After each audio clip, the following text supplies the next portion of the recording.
Now, as Ji-won mentioned, President Moon Jae-in returned home from a marathon trip to Southeast Asia today. He made diplomatic strides on several fronts over the past week. Speaking to reporters on the last evening in Manila, the South Korean leader called his first overseas tour to the region a success. Our chief Blue House correspondent, Moon Kan-young, reports. Manila. South Korean President Moon Jae-in traveled here with two huge agenda items on mind. One, building stronger ties with the ASEAN region, and two, rallying support for South Korea's policy vis-a-vis North Korea's nuclear weapons program. And today, here in the Philippines, the first Asian country to send combat troops to the Korean War more than half a century ago, 18 leaders representing the Asia-Pacific region have adopted a joint statement dubbed Manila Declaration. We urge North Korea to stop provocative and threatening actions and create conditions conducive for dialogue. Included in the chair's statement concluding the ASEAN +3 summit is a direct and blunt message to North Korea in support for South Korean President Moon Jae-in's campaign for sanctions for talks, lasting peace in the Korean Peninsula, and Pyeongchang 2018 as Olympics for peace. That's a point for the 6-month-old president and his aides, and the South Korean leader will not hide it.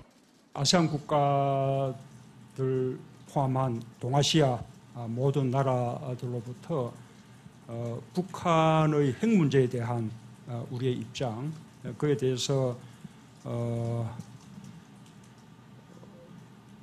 거의 완벽하게 그 지지를 이끌어내는 데에도 성공을 거두었다고 생각합니다.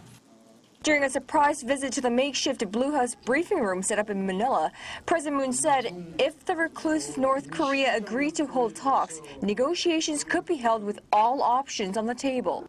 저는 북핵 문제 해결을 위한 대화 국면으로 넘어간다면 지금 북한의 핵과 미사일이 고도화된 상황에 비추어 보면 빠른 시일 내에 단숨에 북한 핵의 완전한 폐기 이렇게 가기는 현실적으로 쉽지 않을 거라고 생각합니다.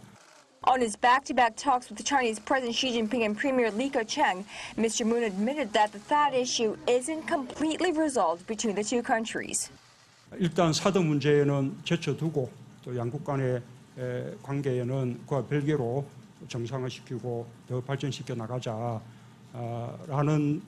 것에 양국이 크게 합의를 한 셈입니다. 이번 동남아 순방을 통해 We believe the President's Southeast Asia trip was successful as it enabled us to lay the groundwork for a shared future with the ASEAN community and expand our diplomatic horizon.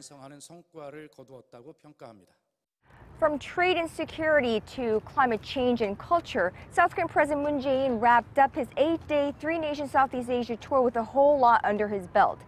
But this isn't the end. It's only the beginning of a long process of South Korea cultivating new ties, restoring relations gone sour, and readjusting its status on the global stage. From Manila, the Philippines, Moon Kan-young, Arirang News.